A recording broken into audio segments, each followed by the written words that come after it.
ದ್ರೌಪದಿ ಮಹಾಭಾರತದ ಪ್ರಮುಖ ಮಹಿಳಾ ಪಾತ್ರ. ಅವಳು ಪಾಂಚಾಲ ದೇಶದ ರಾಜ ದ್ರುಪದನ ಮಗಳು. ಅವಳನ್ನು ಯಜ್ಞದಿಂದ ಜನಿಸಿದವಳಾಗಿ ವರ್ಣಿಸಲಾಗಿದೆ. ಅದಕ್ಕಾಗಿ ಅವಳನ್ನು ಯಜ್ಞಸೇನಿ ಎಂದು ಕರೆಯುತ್ತಾರೆ. ದ್ರೌಪದಿ ಅಪಾರ ಸೌಂದರ್ಯ ಮತ್ತು ಧೈರ್ಯವನ್ನು ಹೊಂದಿದ್ದಳು. ಅವಳ ವಿವಾಹಕ್ಕಾಗಿ ಸ್ವಯಂವರವನ್ನು ಆಯೋಜಿಸಲಾಯಿತು. ಆ ಸ್ವಯಂವರವು ತುಂಬಾ ಕಠಿಣವಾಗಿತ್ತು. ಮೀನು ರೂಪದ ಗುರಿಯನ್ನು ನೋಡಿ ಬಾಣವನ್ನು ಹಾರಿಸಬೇಕಾಗಿತ್ತು. ಅನೇಕ ರಾಜರು ಪ್ರಯತ್ನಿಸಿದರು, ಯಾರಿಗೂ ಯಶಸ್ಸು ದೊರಕಲಿಲ್ಲ. ಆ ಸಮಯದಲ್ಲಿ ಪಾಂಡವರು ಬ್ರಾಹ್ಮಣರ ವೇಷದಲ್ಲಿದ್ದರು. ಅರ್ಜುನನು ಆ ಸ್ಪರ್ಧೆಗೆ ಮುಂದಾದ. ಅವನು ಕನ್ನಡಿಯಲ್ಲಿ ಪ್ರತಿಬಿಂಬವನ್ನು ನೋಡಿ ಬಾಣವನ್ನು ಹಾರಿಸಿದ.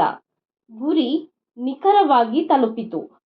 ದ್ರೌಪದಿ ಅರ್ಜುನನಿಗೆ ವರನ ಮಾಲೆಯನ್ನು ಹಾಕಿದಳು.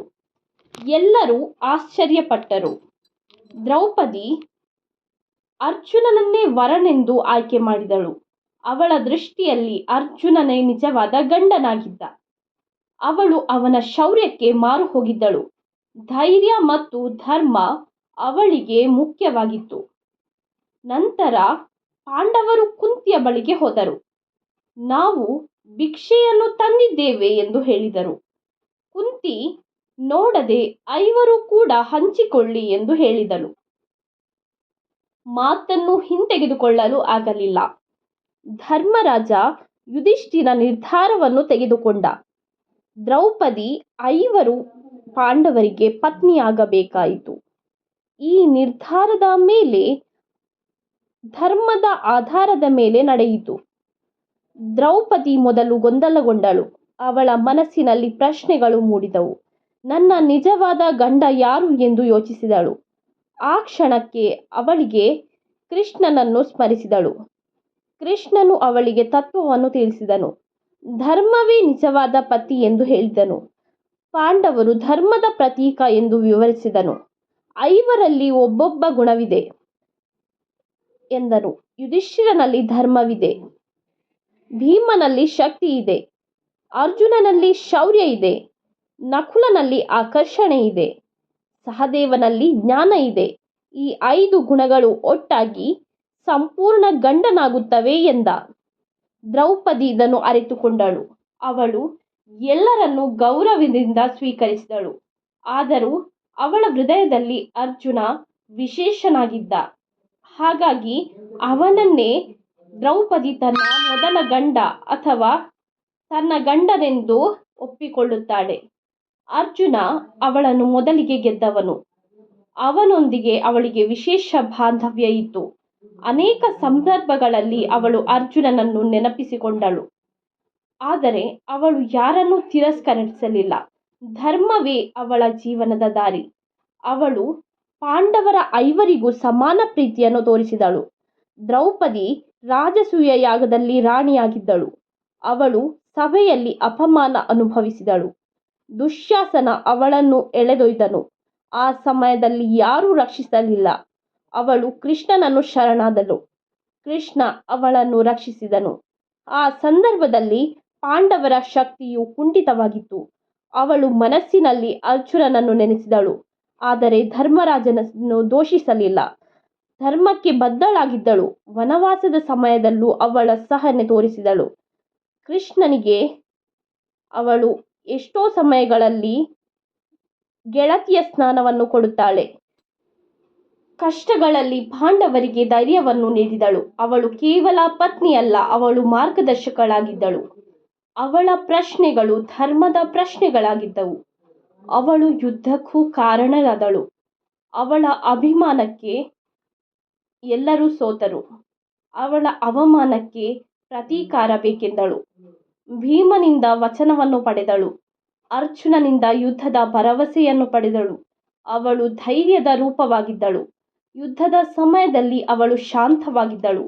ಪಾಂಡವರ ಗೆಲುವಿಗಾಗಿ ಪ್ರಾರ್ಥಿಸಿದಳು. ಯುದ್ಧದ ನಂತರ ಅವಳ ದುಃಖವು ಅನುಭವಿಸಿದಳು. ತನ್ನ ಮಕ್ಕಳ ಮರಣ ಅವಳನ್ನು ಕಾಡಿತು. ಆದರೂ ಅವಳು ಧರ್ಮವನ್ನು ತ್ಯಜಿಸಲಿಲ್ಲ. ಕೊನೆಗೆ ಸ್ವರ್ಗಾರೋಹಣಕ್ಕೆ ಹೊರಟಳು. ಪಾಂಡವರೊಂದಿಗೆ ಹಿಮಾಲಯಕ್ಕೆ ಹೋದಳು. ದಾರಿಯಲ್ಲಿ ಅವಳು ಮೊದಲು ಕುಸಿದಳು. ಭೀಮ ಕೇಳಿದ, ಯಾಕೆ ಎಂದು ಯುಧಿಷ್ಠಿರ ಉತ್ತರಿಸಿದ, ಅವಳು ಅರ್ಜುನನಿಗೆ ಹೆಚ್ಚು ಒಲವು ತೋರಿಸಿದ್ದಳು ಎಂದನು. ಅದೇ ಅವಳ ಮಾನವೀಯತ ದುರ್ಬಲತೆ. ಇದರಿಂದ ಅವಳ ನಿಜವಾದ ಭಾವನೆ ಗೊತ್ತಾಗುತ್ತದೆ.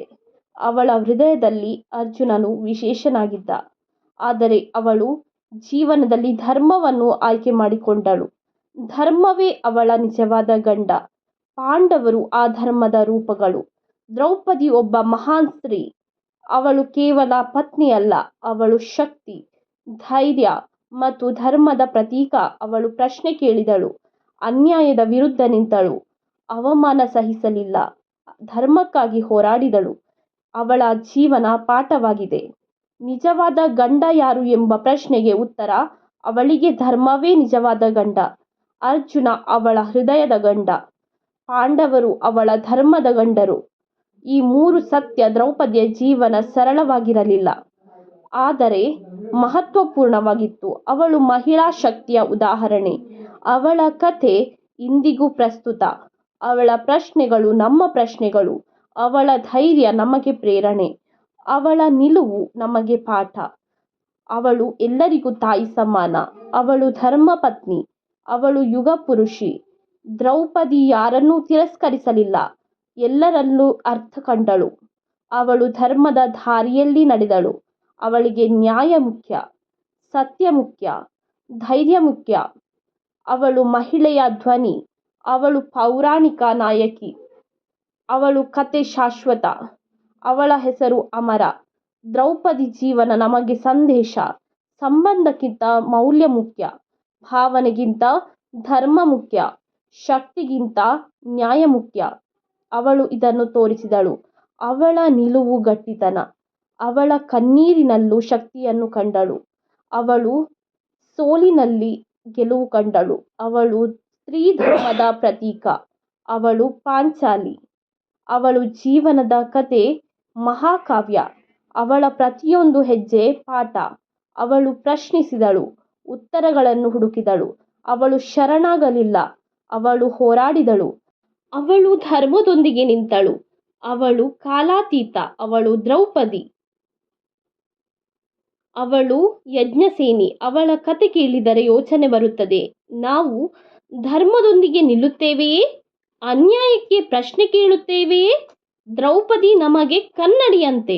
ಅವಳಲ್ಲಿ ನಮ್ಮ ಪ್ರತಿಬಿಂಬ. ಅವಳಲ್ಲಿ ನಮ್ಮ ಧೈರ್ಯ, ನಮ್ಮ ಶಕ್ತಿಯನ್ನು ನಾವು ಕಂಡುಕೊಳ್ಳಬೇಕು. ಅವಳಲ್ಲಿ ಧರ್ಮ ನಮ್ಮ ದಾರಿ ಎನ್ನುವುದನ್ನು ಅರಿತುಕೊಳ್ಳಬೇಕು.